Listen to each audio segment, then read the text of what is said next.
ठाकरे बंधूंनी महाराष्ट्राच्या बाहेर यावं, आपटून मारणार अशी धमकी निशिकांत दुबेने दिली। पण दुबे इतक्यावरच थांबले नाही, तर महाराष्ट्र कोणाचं खातोय, आमच्या पैशावर जगतोय असं म्हणत महाराष्ट्राचाही अपमान केला। पाहूया। जब अपने घर में हो, महाराष्ट्र में हो, यदि बहुत बड़े बॉस हो तो चलो बिहार, चलो उत्तर प्रदेश, चलो तमिलनाडु, तुमको पटक पटक के मारेंगे।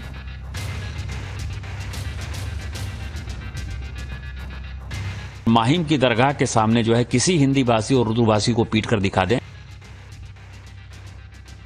हमारे पैसे पर पल रहे हो, तुम कौन सा टैक्स देते हो, कौन सी इंडस्ट्री है तुम्हारे पास। हा आहे भाजपचा झारखंडचा खासदार निशिकांत दुबे।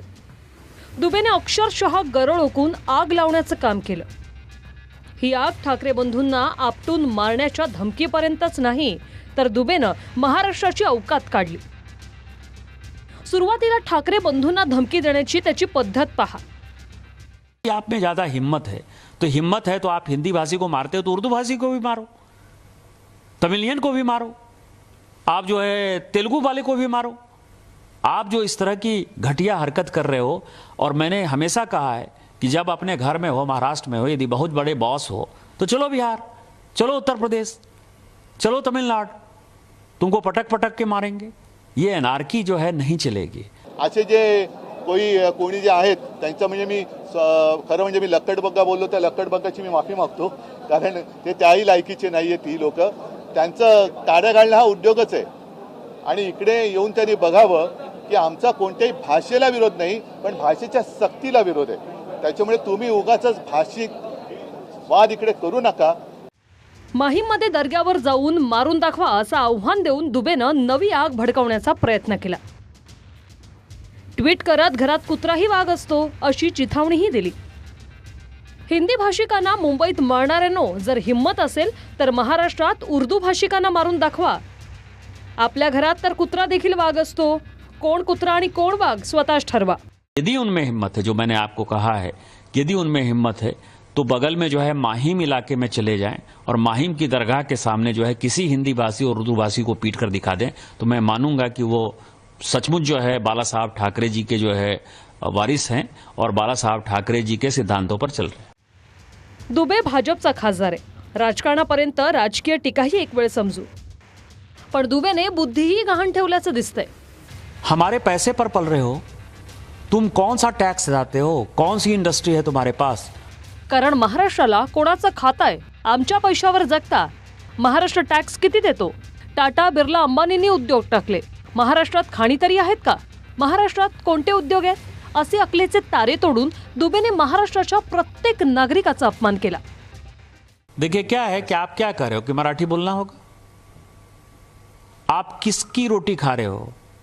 वहाँ टाटा है, बिरला है, रिलायंस है, कोई महाराष्ट्र में यूनिट नहीं है। सब टैक्स पेयर जो है, टाटा यदि बिहार झारखंड नहीं होता, उस वक्त बिहार नहीं होता, टाटा ने तो पहली फैक्ट्री वहीं बनाई। हमारे पैसे पर पल रहे हो, तुम कौन सा टैक्स देते हो, कौन सी इंडस्ट्री है तुम्हारे पास। माइंस हमारे पास है, झारखंड के पास है, छत्तीसगढ़ के पास है, मध्य प्रदेश के पास है, उड़ीसा के पास है। आपके पास कौन सी माइंस है?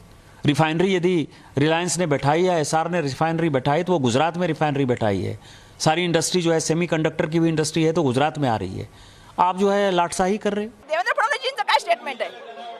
महाराष्ट्र काय त्यांच्या पैशावर जगतो? सगळ्यात जास्त रेव्हेन्यू कुठे जातो तुम्ही माहिती घ्या, आणि त्याच्या बदल्यामध्ये केंद्र सरकार आपल्याला किती रेव्हेन्यू वापस करतं तो पण एकदा डेटा घ्या ना। सगळ्यात जास्त महसूल महाराष्ट्राच्या माध्यमातून जातो, हे मी तुम्हाला सांगू इच्छिते। निशिकांत दुबेंच्या बद्दल देवेंद्र फडणवीसांचं मत काय? दुबे खासदार असूनही कोणतं राज्य किती टॅक्स देतं याची माहिती त्याला नाही। नुकतीच केंद्र सरकारनं जून महिन्याची जीएसटीची आकडेवारी जारी केली। जून महिन्यात देशभरातून 1,84,597 कोटी जीएसटी जमा झाला, ज्यात महाराष्ट्रानं सर्वाधिक तब्बल 30,553 कोटी जीएसटी दिलाय। दुबेने ज्या बिहार, झारखंड या 2 राज्यांचा उल्लेख केला, ती राज्य जीएसटीच्या बाबतीत महाराष्ट्राच्या आसपासही नाहीत। बिहार 1,709 कोटी आणि झारखंडनं 3,086 कोटी, म्हणजे दोन्ही राज्याचं मिळून जीएसटी कलेक्शन होतंय 4,795 कोटी। या दोन्ही राज्यांपेक्षा महाराष्ट्रानं 25,758 कोटींचा जीएसटी अधिक भरलाय।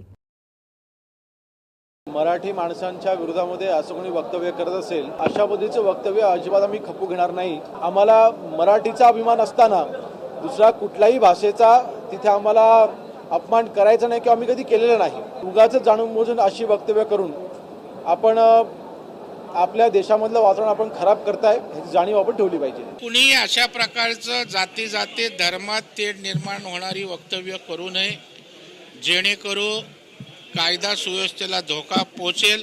प्रत्येकजण योग्य वेळी शेअर होत असतो, परंतु दुसऱ्याने गाय कापली म्हणून आपण वासरू कापण्याचं काही कारण नाही. ते आपल्या सामाजिक सलोख्याच्या दृष्टीनं योग्य नाही.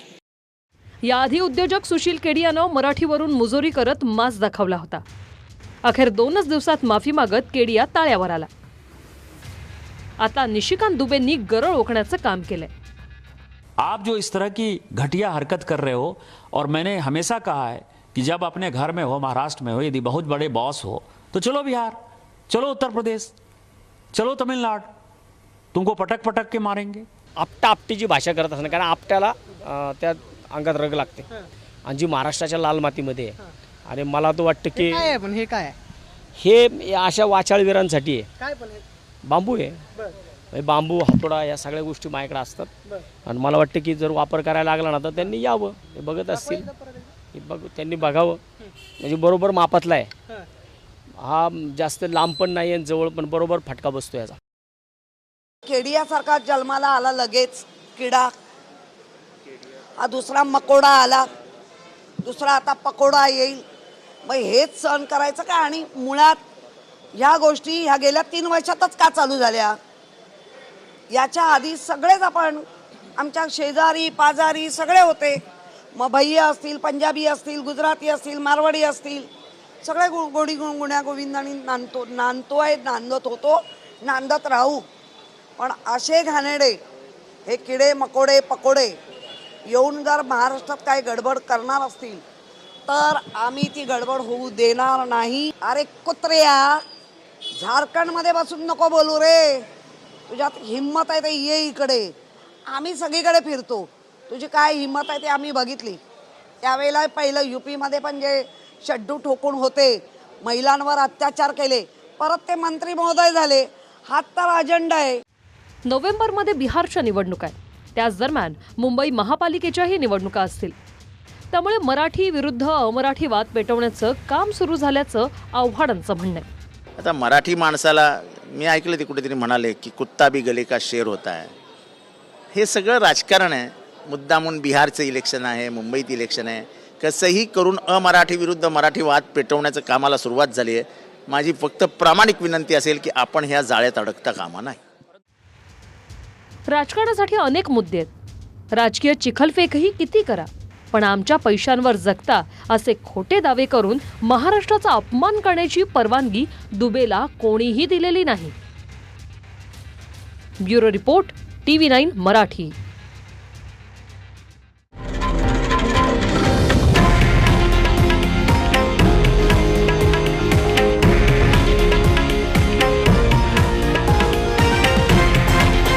हे आहे देशातील नंबर 1 न्यूज नेटवर्क आणि आपण पाहत आहात TV9 मराठी, एकमेव.